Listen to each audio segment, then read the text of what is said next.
Download aplikasi Tarbiyah Sunnah di handphone Anda. Tersedia di Google Play dan App Store. Assalamualaikum warahmatullahi wabarakatuh. Alhamdulillah wassalatu wassalamu ala Rasulillah wa ala alihi wa ashabihi wa mawalah wa ba'd. Anak-anakku sekalian, para santri di Ma'had Tahfidz Quran Tarbiyah Sunnah yang Allah muliakan, kita jumpa lagi pagi ini untuk membahas tentang keutamaan sholat sunnah. Oleh Rasul Sallallahu Alaihi Wasallam, sholat sunnah sangat ditekankan dengan ungkapan memperbanyak sujud. Arti memperbanyak sujud adalah memperbanyak sholat. Kadang-kadang sebuah amalan hanya diungkapkan oleh gerakan inti dalam amalan tersebut. Seperti sholat. Kadang disebut sujud saja. Kadang disebut ruku' saja. Seperti umpama ya ayyuhalladzina amanu ruk'u wasjudu. Hai orang-orang yang beriman, ruku'lah kamu dan sujudlah kamu. Maksudnya sholat. Hanya disebut ruku' dan sujud sebab itu dua gerakan inti. Kadang ruku' saja. Warka'u ma'ar-raki'in. Ruku'lah kamu bersama dengan orang-orang yang ruku'.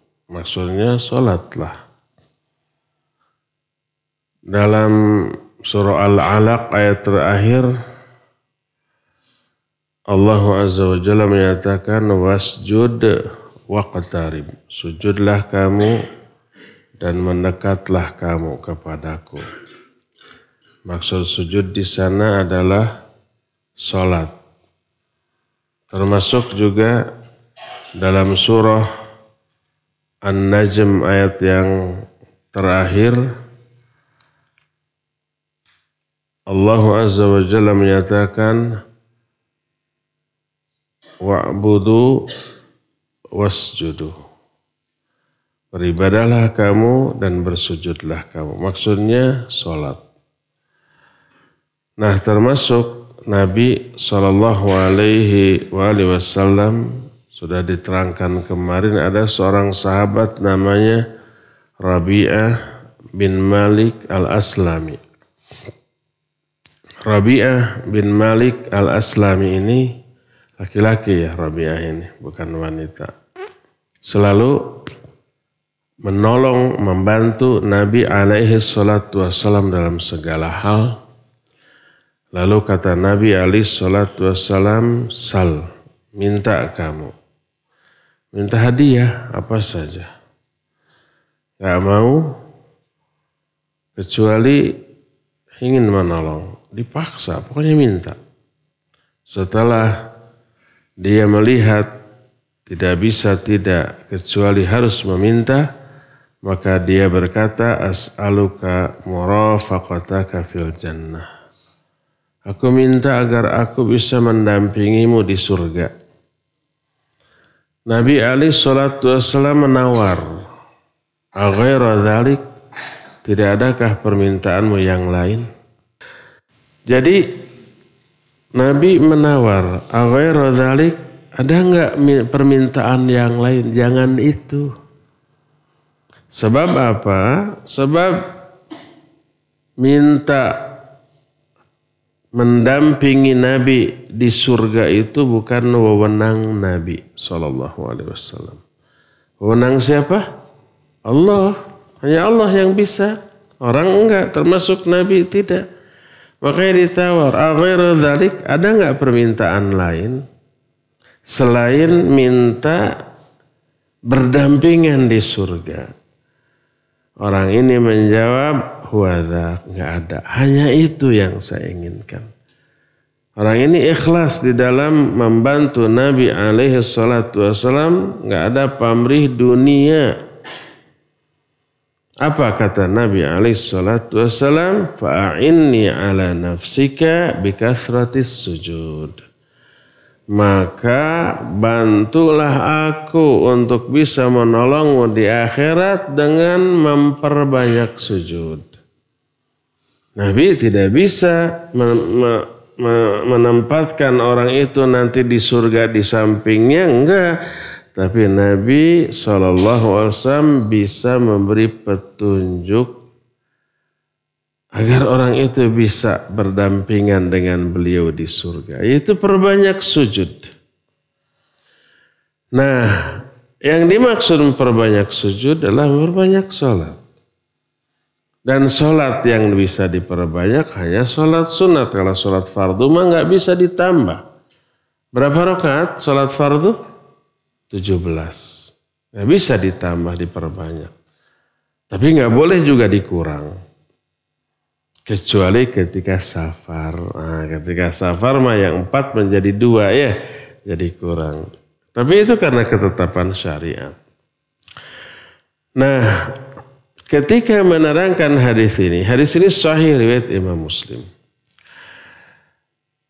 Hadis ini oleh para ulama di antara Imam Ibnu Hajar dalam kitab Bulughul Maram dicantumkan dalam bab salat tatawwu', salat sunnat.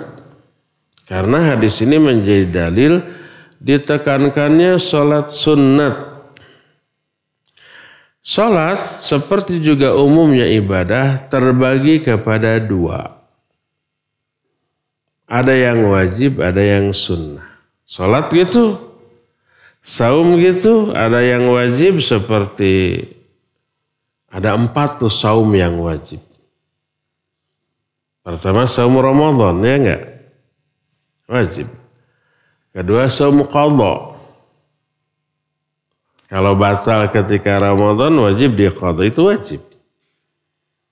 Ketiga saum nazar. Seperti kalian umpamanya, saya nazar kalau saya sudah hafal Al-Quran atau kalau saya bulan ini bisa mencapai target hafal 5 juz, saya akan saum 3 hari berturut-turut. Ternyata hafal 5 juz bulan ini. Wajib saum. Itu namanya saum nazar. Wajib ditunaikan. Kalau enggak dosa. Dan yang keempat, saum yang wajib adalah saum kifarat.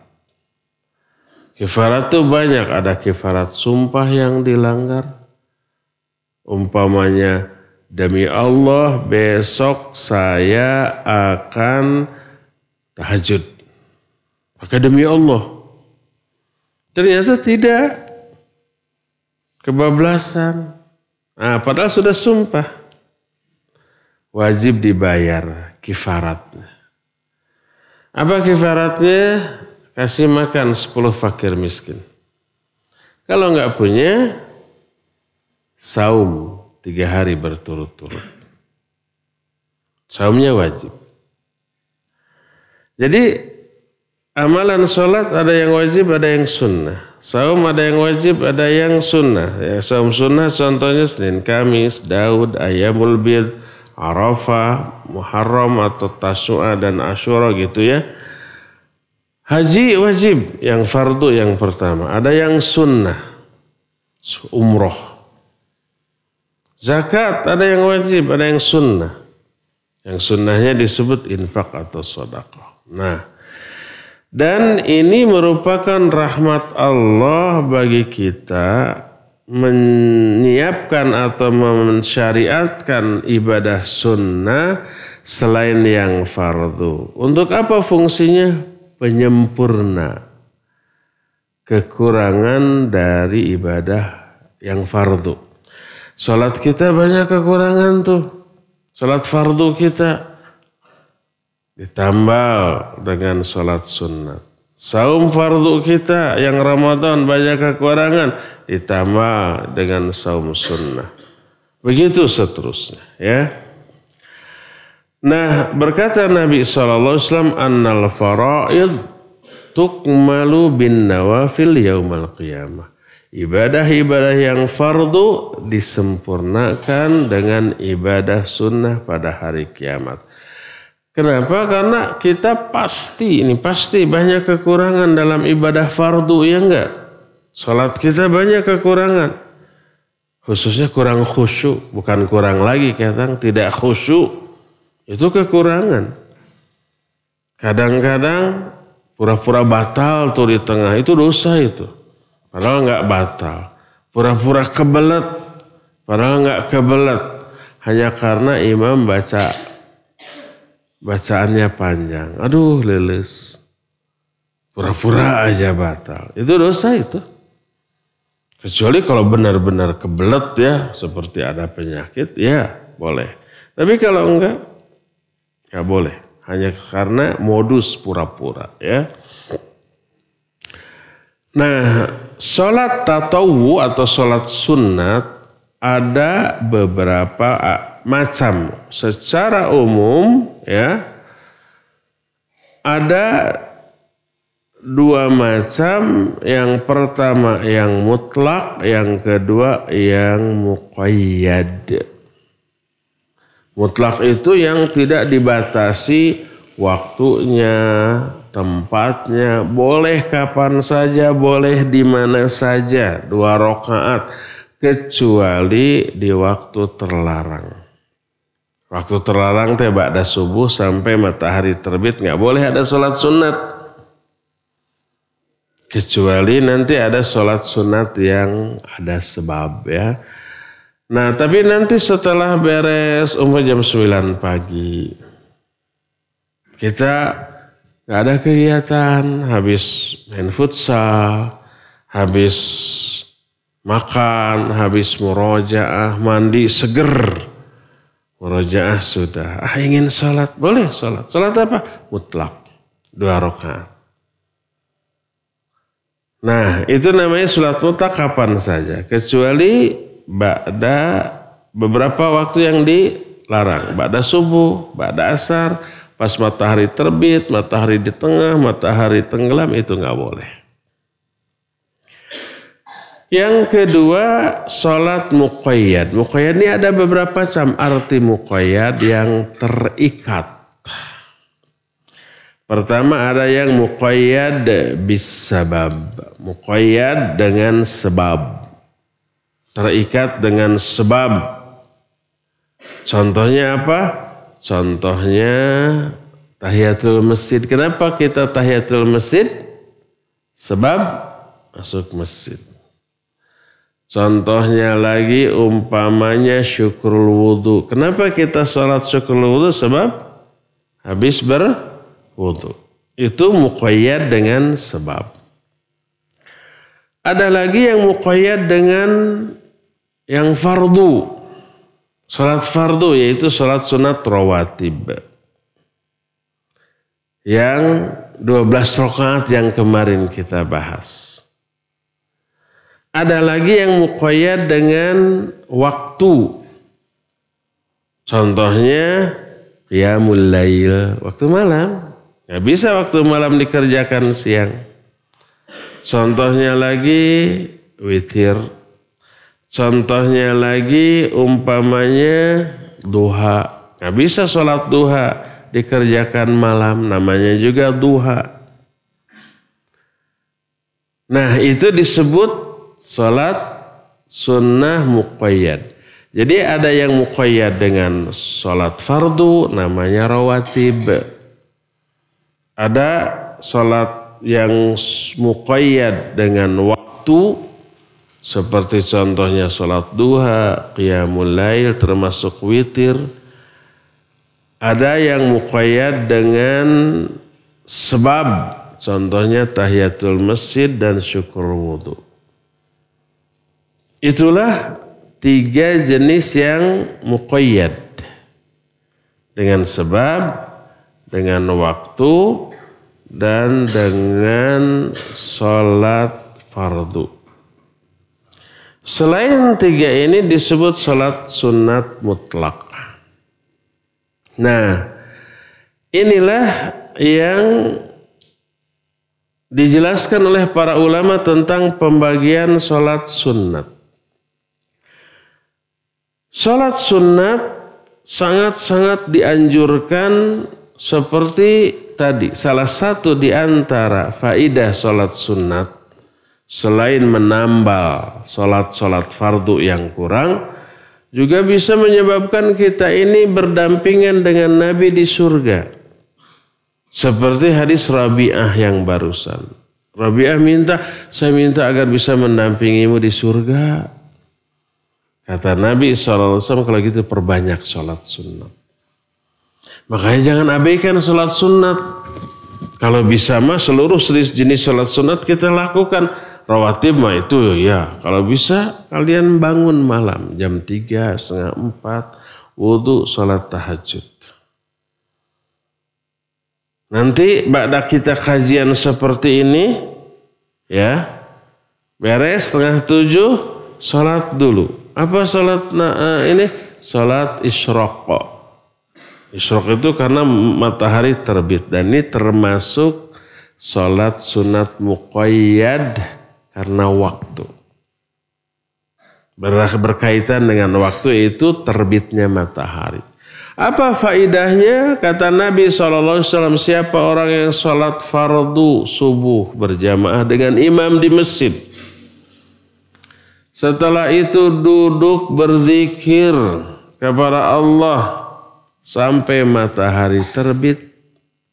Setelah matahari terbit sholat 2 rakaat, maka pahalanya sama dengan pahala haji dan umroh secara sempurna. 3 kali Nabi mengatakan itu.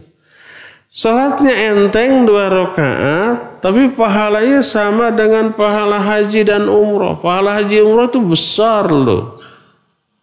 Kalau kalian nanti haji atau umroh, saya doakan seluruh yang ada di sini nanti suatu saat oleh Allah dihajikan dan diumrohkan.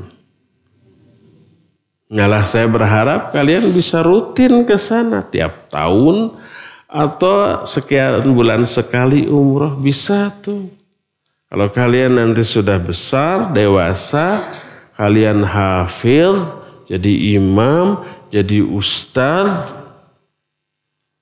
Oh, itu banyak travel yang akan meminta menjadi pembimbing haji dan umroh.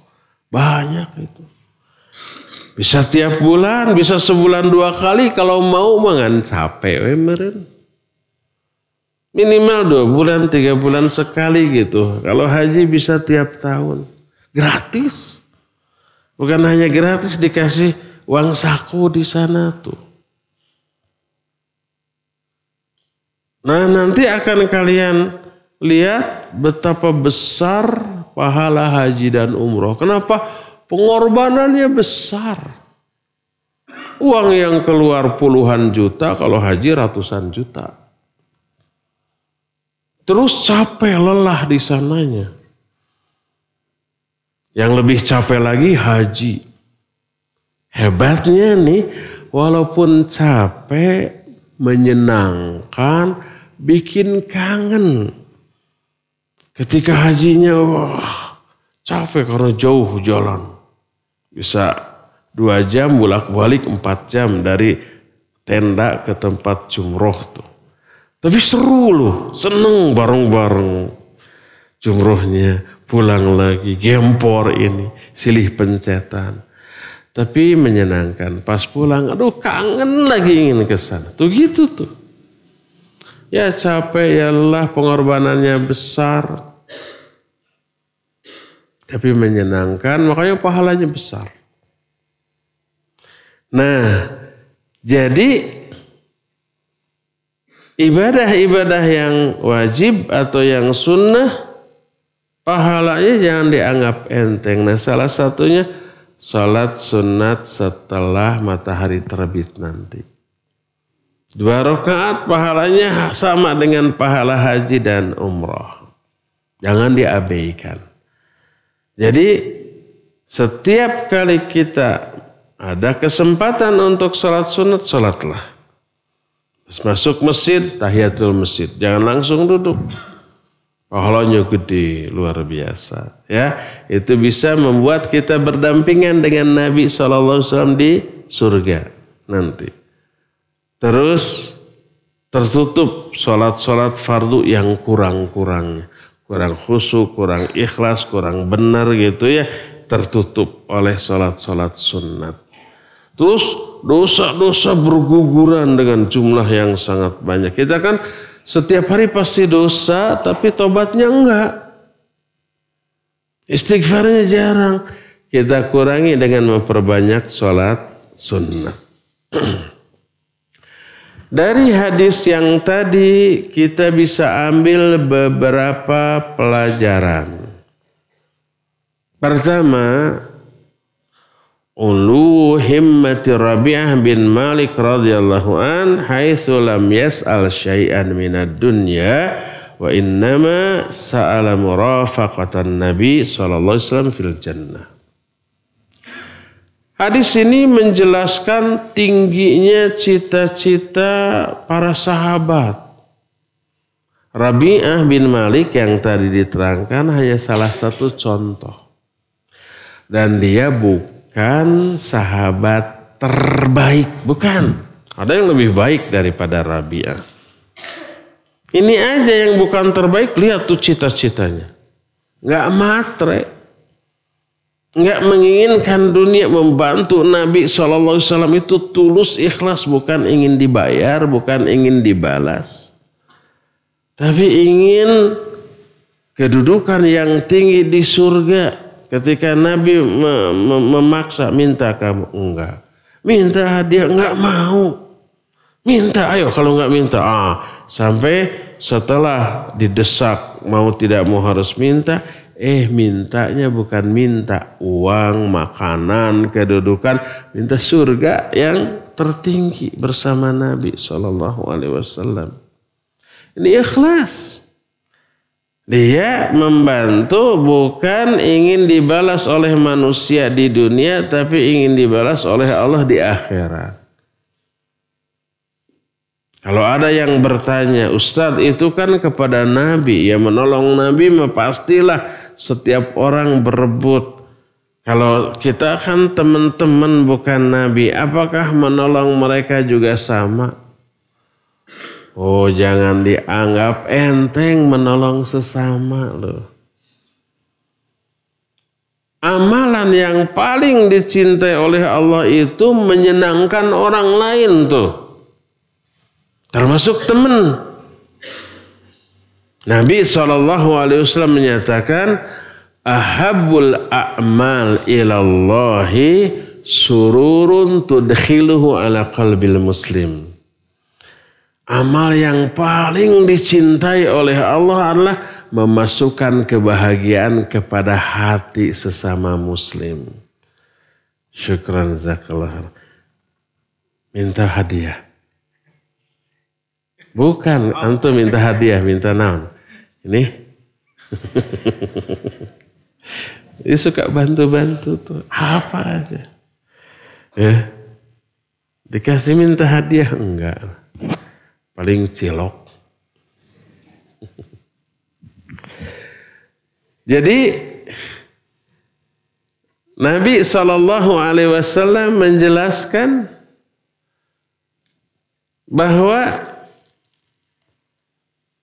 dari kejadian-kejadian bersama Nabi, para sahabat itu ikhlas. Nabi menyatakan amalan yang paling dicintai oleh Allah memasukkan kebahagiaan kepada hati sama muslim. Itu paling dicintai oleh Allah tuh. Au takshifu anhu kurbatan. Atau kamu hilangkan kesulitan dari diri dia. Ada teman yang sulit kita bantu, hilang kesulitannya. Dicintai. Au taqdi anhu dainan, atau melunaskan hutangnya, punya hutang berapa? 2.000, habis ngapain? Beli cibai. Cibai kan 1.000-annya. Ambil 2, tadinya mau ngambil 5 kan, tapi nggak kebagian, laku keras cibainya. 5 menit sudah habis 40 tuh. Ada mungkin kalian yang protes kenapa nggak bikin 100 aja gitu ya. biar kebagian semuanya. Ketentuannya nggak boleh lebih dari 40. Kalau semua Cibayo 100, uangnya habis santri ke sana, yang lain nggak laku gitu maksudnya. Biar semua laku juga. Saya nggak tahu hari ini ada Cibaya apa tidak. Yang bikinnya yang barusan. Nah, hutangnya dilunasin, dibayarin. Oh, seneng nggak? Seneng. Tatradu anhu ju'an, atau kamu hilangkan rasa lapar dari diri temanmu. Kenapa kamu begini aja? Lapar, nggak ada makanan, kasih, kenyang. Sampai Nabi SAW menyatakan, "Fawallahi li an amsya ma akhi fi hajatihi ahabbu ilayya min an a'takifa fi masjid hadha syahra." Demi Allah, kalau aku berjalan bersama kawanku untuk membantu kepentingan dunia dia, lebih aku sukai daripada i'tikaf di masjidku selama sebulan. I'tikaf di Masjid Nabawi itu pahalanya besar. Tapi kata Nabi, aku lebih suka mendampingi kawanku untuk membantu kepentingan dunia dia tuh. Membantu teman itu pahalanya besar. Jangan dianggap enteng. Menyenangkan kawan itu luar biasa.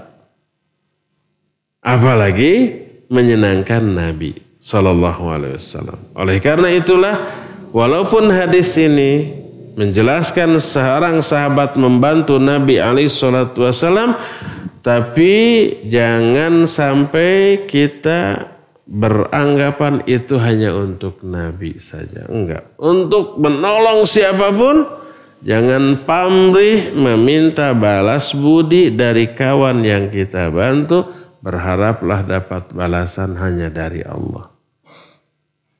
Inilah faidah atau pelajaran pertama dari hadis tadi.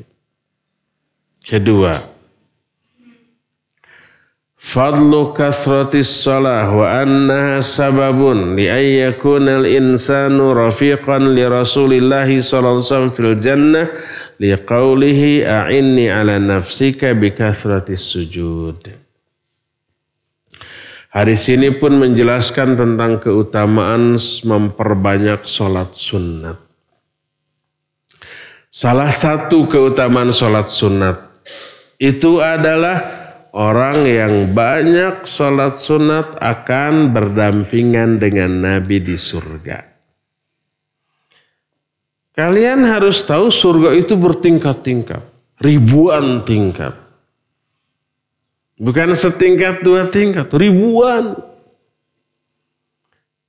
Beda satu tingkat dengan tingkat lain seperti langit dan bumi gitu. Sebagaimana satu hadis menyatakan bahwa Allah menyediakan 1000 tingkat di surga untuk para mujahidin di jalan Allah. Untuk para mujahidinnya aja 1000 tingkat. Belum selain mujahidin. Kan gak semua kaum muslimin mujahidin ya. Apa mujahidin itu? Tahu gak? Siapa yang tahu arti mujahidin? Cung. Siapa namanya? Adil. Agil. Apa agil? Orang yang berperang. Melawan siapa? Perangnya melawan siapa? TNI? Oh, jangan. Melawan siapa? Penjahat? Melawan siapa? Terus jelas. Kalau melawan TNI bukan jihad, pemberontak gitu. Melawan siapa? Melawan orang kafir. Iya. Niatnya apa? Niat perangnya untuk apa? Membela siapa? Membela apa? Apa? Membela apa? Agil. Membela Cibai, memperebutkan Cibai. Iya, mujahid artinya orang yang berjihad. Tapi mujahid fisabilillah ada syarat. Pertama yang diperangi orang kafir loh. Awas jangan sesama muslim. Kedua, niatnya untuk membela Islam. Untuk meninggikan kalimah Allah. Li'ila'i kalimatillah. Man qatala litakuna kalimatullahi hiyal ulya fahuwa fi sabilillah. Siapa yang berperang untuk menjadikan kalimat Allah menjadi yang tertinggi, itulah fi sabilillah. Tapi kalau perang membela orang kafir tapi niatnya ingin dipuji, ingin dianggap jagoan, ingin nanti dapat ghanimah, rampasan perang yang banyak, nanti saya akan diangkat jadi komandan. Untuk dunia maka bukan fisabilillah. Dia bukan mujahid. Dia akan neraka kalau mati dalam keadaan demikian. Jadi mujahidin orang yang berjihad melawan orang kafir dalam rangka membela Islam. Bukan dalam rangka meraih keuntungan dunia. Ya itulah para mujahid. Sini lagi saya hukum. Untuk menghabiskan roti satu tapi. Jadi lupa lagi ngejelaskan apa mujahid itu tadi.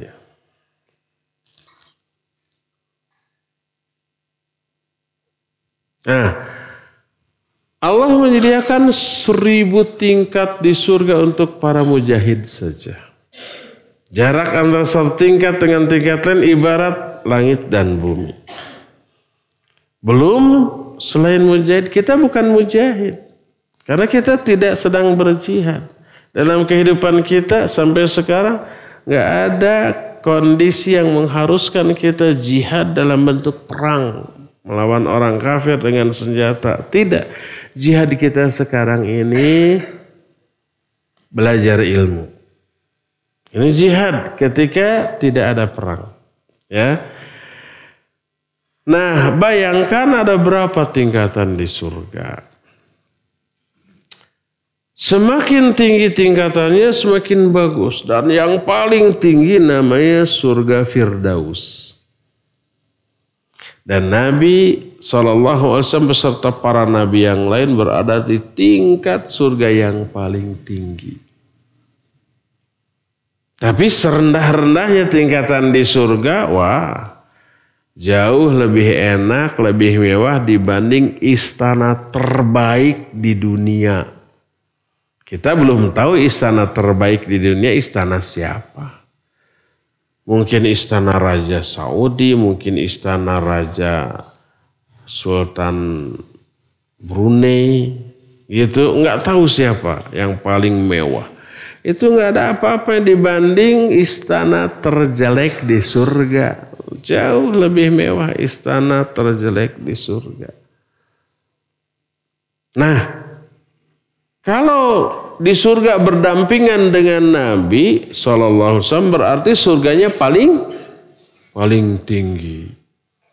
Di bawah ada ribuan tingkat lagi. Di antara kalian ada yang pernah ke hotel? Ya. Hotel kan levelnya beda-beda. Ada hotel Melati. Melati 1, 2, 3. Ada hotel berbintang. Bintang 1, bintang 2. Tertinggi bintang 7. Liar.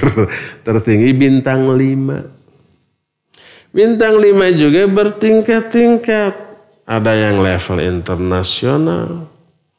Ada yang level gold. Ada yang level premium, macam-macam tuh. Ada yang level platinum tertinggi.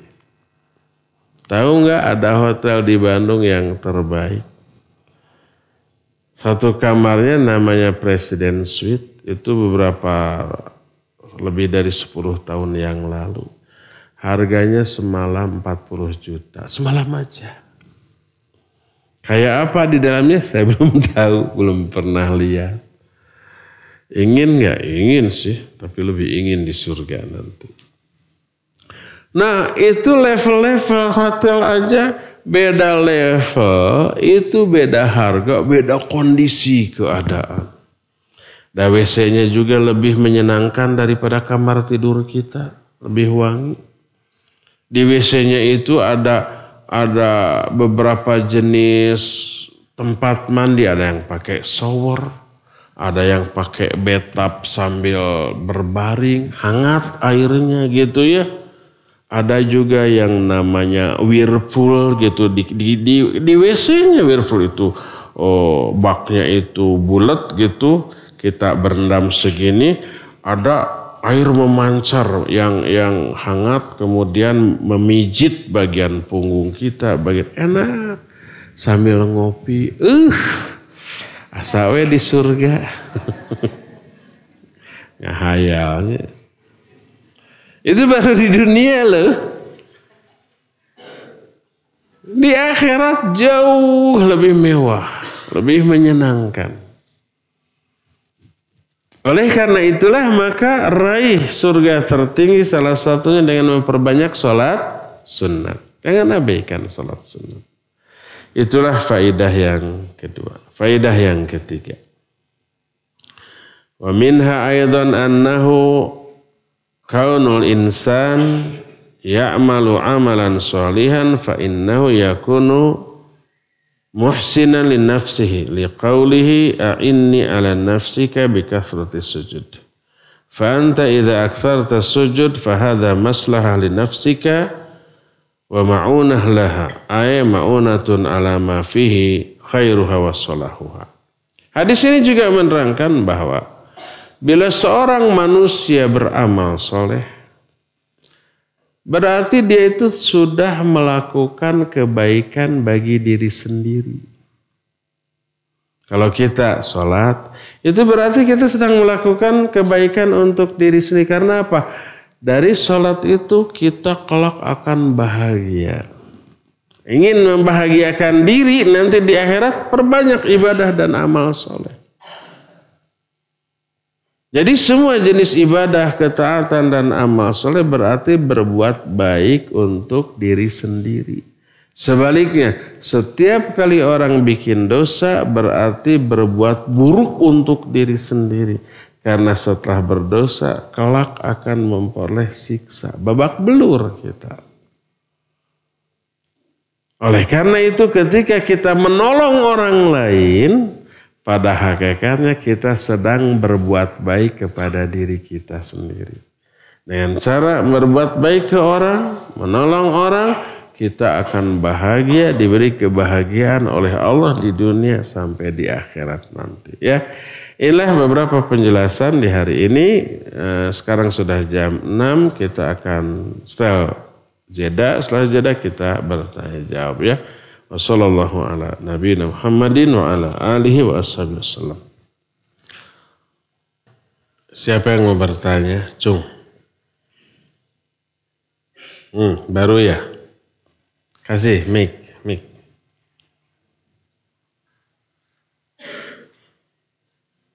Estafet mic.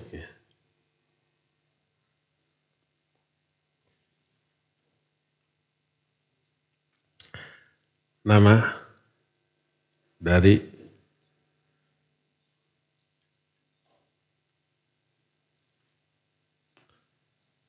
udah nyala? Cek. Assalamualaikum warahmatullahi wabarakatuh. Waalaikumsalam warahmatullahi wabarakatuh. Nama saya Amar Abdullah. Siapa? Amar Abdullah. Amatullah. Amar Abdullah. Ahmad Abdullah. Amr Abdullah. Dari? Cianjuang. Cimahi. Ustadz, izin bertanya. Apakah ada sholat sunnah, qobliyah, dan ba'diyah pada sholat Jumat? Amr Cianjuang. Amr al-Cihanjuangi bertanya, ada sholat rawatib untuk Jumatan apa tidak? Jawabannya, untuk qobla tidak ada qobla Jumat. Tapi sebelum Jumat ada 2 jenis sholat. Begitu masuk, pertama tahiyatul masjid, 2 rakaat. Kedua, kalau umpamanya imam masih lama datang, bukan terlambat karena memang belum waktunya.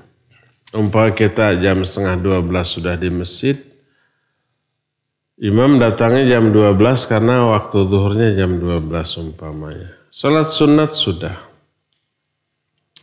Salat sunat tahiyatul masjid sudah. Mau salat lagi boleh. Namanya salat intidhar.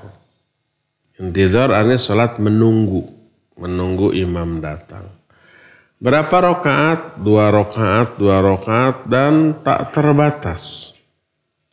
2 rakaat salam, mau salat lagi, berdiri lagi. Sampai imam datang lalu memulai khutbah. Boleh. Tapi bukan qobla, bukan salat sunat rawatib.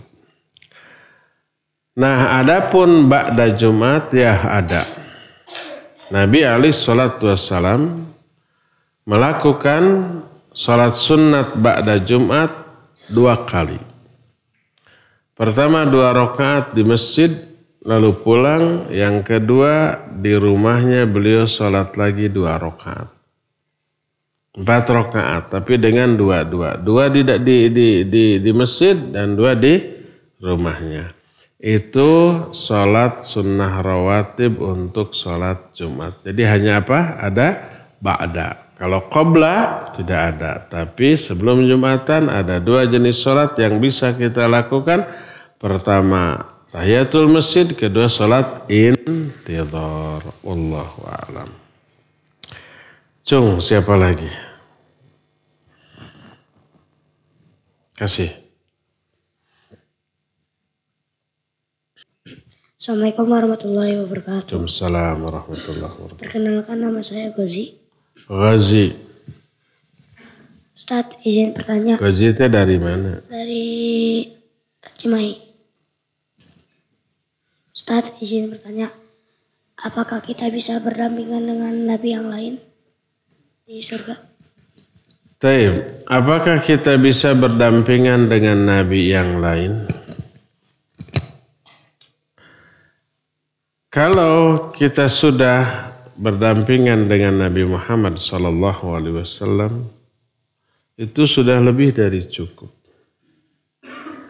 Nah, sekarang nabi-nabi yang lain di mana? Sama dengan seluruh nabi berada di level yang sama di surga, di level yang paling tinggi. Berarti kalau dekat dengan nabi berarti juga dekat dengan nabi-nabi lain. Tidak berarti jauh gitu, enggak, tapi sama-sama dekatnya. Dan salah satu caranya agar bisa berdampingan dengan nabi gimana? Ghazi agar bisa berdampingan dengan Nabi di surga, caranya gimana? Cikeneh dijelaskan. Harus memperbanyak apa? Salat apa? Salat sunnah. Ya, demikian. Wallahu a'lam bishawab. Cung, siapa lagi? Ini yang belum nih. Yang junior. Kasih.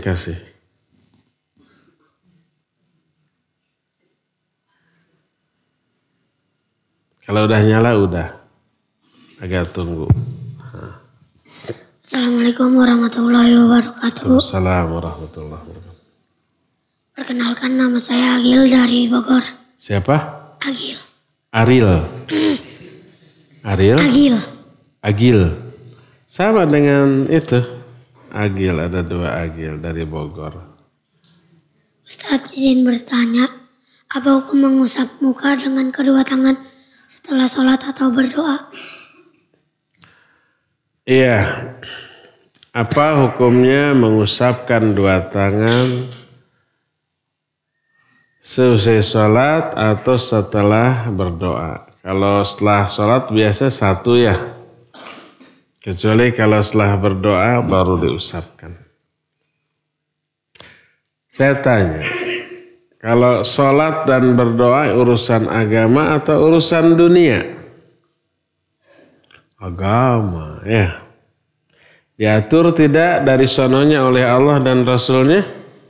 Diatur. Boleh nggak dalam urusan agama kita nambah-nambah, ngurang-ngurang atau merubah? Tidak boleh. Agama itu aturan Allah. Bukan aturan yang dibuat oleh manusia. Seusai sholat, ada aturan? Ada. Beres sholat, assalamualaikum kanan, assalamualaikum kiri. Apa yang dilakukan oleh Nabi SAW? Apakah mengusap wajah? Enggak ada sama sekali. Yang beliau lakukan istighfar 3 kali. Astagfirullah, astagfirullah, astagfirullah. Allahumma antas salam minkas salam tabarakta ya dzal jalali wal ikram. Lalu melanjutkan wirid. Oleh karena itu, maka tidak ada syariat mengusap wajah dengan tangan seusai apa? Salat. Bagaimana setelah berdoa? Sama setelah berdoa. Kalau berdoa dianjurkan mengangkat kedua tangan, ya. Walaupun tidak seluruh doa. Kalau ba'da sholat berdoa nggak angkat tangan. Karena Nabi dan para sahabat juga nggak angkat tangan. Demikian juga ketika Jumatan, di Jumat khutbah kedua ada doa di akhirnya nggak angkat tangan. Karena Nabi juga tidak angkat tangan. Tapi di luar itu umpamanya kalian seusai sholat sunat, qobla, atau tahiyatul masjid, sudah azan, menjelang qomat, imam belum datang, nunggu, silakan angkat tangan, berdoa. Seusai kalian tahajud, berdoa, angkat tangan, silakan. Nah, setelah angkat tangan gimana? Apakah diusapkan? Tidak juga. Nabi tidak melakukan, para sahabat tidak mengamalkan, para ulama tidak menganjurkan. Lalu kenapa kita usapkan? Tidak ada keterangan. Makanya Al-Izz bin Abdus Salam menyatakan, la ya'maluha illal jahilun. Tidak ada yang melakukan hal itu kecuali orang bodoh. Karena tidak mengetahui bagaimana tata cara berdoa Nabi dan para sahabat. Jadi setelah angkat tangan berdoa sudah tidak diusapkan. Jadi tidak ada mengusapkan tangan seusai sholat dan seusai berdoa. Wallahu a'lam. Tadi teh mana? Amar, tahu. Siapa tadi? Ghazi. Terus Agil. Agil ini udah ya? Mau lagi? Jangan. Cung, siapa lagi? Assalamualaikum warahmatullahi wabarakatuh. Assalamualaikum warahmatullahi wabarakatuh. Nama saya Abizar, saya dari Antapani. Bidar? Abizar. Abizar. Abizar dari Antapani. Ustadz izin bertanya, apa sholat sunnah yang paling disukai Allah atau dicintai Allah? Iya. Abu Dzar Al-Antapani. Bukan Al-Ghifari, sebab bukan dari Ghifar. Ghifar nama suku. Abu Dzar Al-Ghifari. Ini Abu Dzar Al-Antapani. Salat sunat apa yang paling dicintai oleh Allah? Salat yang paling dicintai oleh Allah seusai salat fardu adalah salat malam. Nabi alaihi salatu wassalam menyatakan afdalus shalah ba'dal faridah qiyamul lail. Salat yang paling utama seusai salat fardu adalah salat malam. Bangun tahajud. Yang paling utama tentu saja salat fardu. Tapi di antara salat-salat sunat yang paling utama adalah salat tahajud. Bangun malam, jam 3:30 lah, 1 jam sebelum subuh, wudhu kemudian sholat 11 rakaat. Dua-dua seperti sholat tarawih aja. Pernah kalian tarawih kan? Nah, yang 11 rakaat ya kayak gitu persis. Karena tarawih oke pada hakikatnya qiyamul lail atau tahajud tapi dilakukan di luar Ramadan. Itu yang paling utama. Wallahu a'lam. Siapa lagi yang mau? Assalamualaikum warahmatullahi wabarakatuh. Waalaikumsalam warahmatullahi. Nama saya Abdul Razak dari Kota Pekanbaru. Ustadz izin bertanya, apakah sholat dapat menghapus dosa? Sholat apa? Apakah sholat dapat menghapus dosa? Iya. Abdul Razak dari Pekanbaru. Apakah sholat bisa menghapus dosa? Iya, tentu saja. Semua, jangankan sholat, semua kebaikan, senyum aja ke sesama kawan itu menghapus dosa. Umpamanya ada kawan jatuh, aduh. Kemudian kita tolong, itu menghapus dosa selain memperoleh pahala. Antum mau ini teh saya bikinkan ya? Oh mau dibikinkan. Itu menghapus dosa. Seluruh kebaikan menghapus dosa. Allah berfirman, innal hasanati yudhibnas sayyiat. Sesungguhnya kebaikan-kebaikan itu bisa menghapus dosa-dosa. Apalagi kebaikan yang sangat baik seperti sholat. Menghapus dosa. Berkata Nabi alaihi salatu wassalam, ayo dengar. As-salawatul khams. Wal jumu'ah ilal jumu'ah. Ramadan ila Ramadan mukaffiratun liman bainahun. Majtunibatil kabair. Salat yang 5 waktu. Jumat ke Jumat, Ramadan ke Ramadan itu menghapus dosa-dosa. Salat subuh tadi yang kita lakukan menghapus dosa kita dari Isya sampai subuh. Nanti salat duhur kita. Salat duhur menghapus dosa kita yang kita lakukan dari subuh sekarang sampai duhur nanti. Terus begitu. Apakah yang terhapus dosa kecil atau dosa besar? Tergantung kualitas salatnya. Makin hebat kualitas sholatnya, ya ikhlas, ya khusyuk, ya sesuai dengan sunnah. Itu makin besar dosa yang gugur termasuk dosa besar. Kata Nabi SAW, bagaimana pendapat kalian bila di depan rumah kalian ada sungai yang mengalir. Jernih, jangan dibayangkan sungai Citarum ya. Lalu kalian mandi sehari 5 kali, masih ada nggak daki, kotoran yang tersisa? Dijawab tidak ada. Demikianlah sholat yang 5 waktu membersihkan dosa-dosa yang ada dalam jiwa kita. Kalau kita sehari sholat, mandi 5 kali, daki-dakinya juga bisa bersih ya. Mandinya bener gitu. Airnya jernih, apalagi mengalir, jadi si dakinya juga hanyut, bersih kita. Sehari 5 kali, jangan 5 kali, 2 kali aja sudah merasa bersih, sehat. Apalagi 5 kali. Nah, sholat yang 5 waktu seperti itu, termasuk juga sholat sunat ya, menghapus dosa-dosa kita. Ya, ini yang menyebabkan kita diupayakan sesering mungkin melakukan sholat sunat. Wallahu a'lam. Bawa ke Pekanbaru.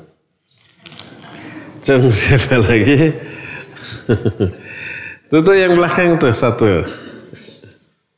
Iya ini kalah ngeliat gitu. Kasih. Nih. Nah. Jangan ngumpet. Assalamualaikum warahmatullahi wabarakatuh. Waalaikumsalam warahmatullahi. Perkenalkan, nama saya Adita Maheriawan. Saya Siapa? dari Serang, Banten. Adita Maheriawan. Panggilannya apa? Adit. Ari. Dari? Adit. Siapa? Adit. Adit. Adit. Adit dari? Dari Serang, Banten. Dari Serang. Saya mau bertanya, apakah bisa menggabungkan beberapa niat sholat sunnah dalam satu sholat sunnah? Ya, Adit dari Serang, Banten. Barakallahu fiik.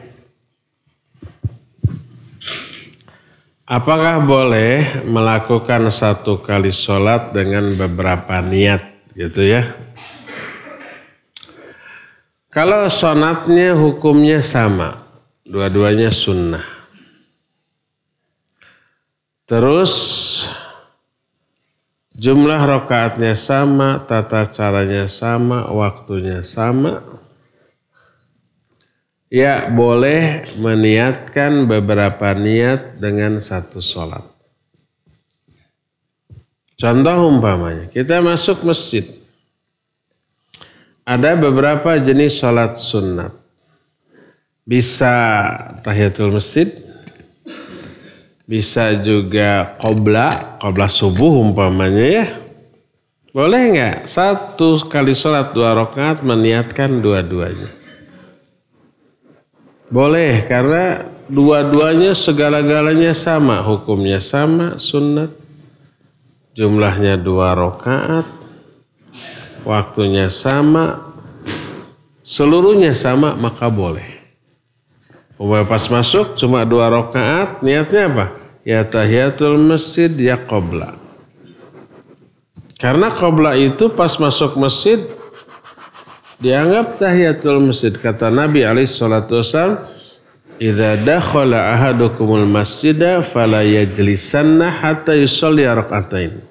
Apabila salah seorang di antara kalian masuk masjid, janganlah dia duduk sebelum sholat 2 rakaat. Sholat apa? Nggak disebutkan. Pokoknya sholat yang disyariatkan. Kalau ada qobla, qobla. Kalau mau sholat syukur wudu, sholat syukur wudu. Itu sudah mengamalkan hadis ini. Tapi kalau umpama syukur wudu sudah di rumah, pas masuk nggak ada qobla gitu, seperti umpamanya asar, masuk nggak ada qobla nih, sholat saja 2 rakaat. Itu tahiyatul masjid. Jadi boleh. Adapun kalau hukumnya beda, satu sunnah, satu wajib. Contoh, pas azan subuh, setelah beres adzan subuh kita masuk masjid, kita sholat 2 rakaat. Setelah 2 rakaat kita pulang. Ditanya, kamu tadi sholat apa? Oh, ya tahiyatul masjid, ya qobla, ya sholat subuh. Ya syukur wudu, 4 tuh niatnya. Sholatnya 2, cukup 2 rakaat. Gak boleh. Karena apa? Karena beda hukum. Kalau tahiyatul masjid mah sama qobla mah sunnat, kalau sholat subuh mah wajib. Maka tidak boleh. Dia hanya boleh meniatkan dengan 2 niat, yaitu qobla subuh dan tahiyatul masjid saja. Adapun sholat subuhnya beda hukum. Itu fardu wajib dan harus berjamaah, maka tetap lakukan sholat berjamaah. Jadi boleh meniatkan 2 sholat dengan 1 kali sholat selama segala-galanya sama. Hukumnya sama, jumlah rakaatnya sama, waktunya juga sama, maka dibolehkan. Wallahu a'lam bishawab. Ya cukup ya.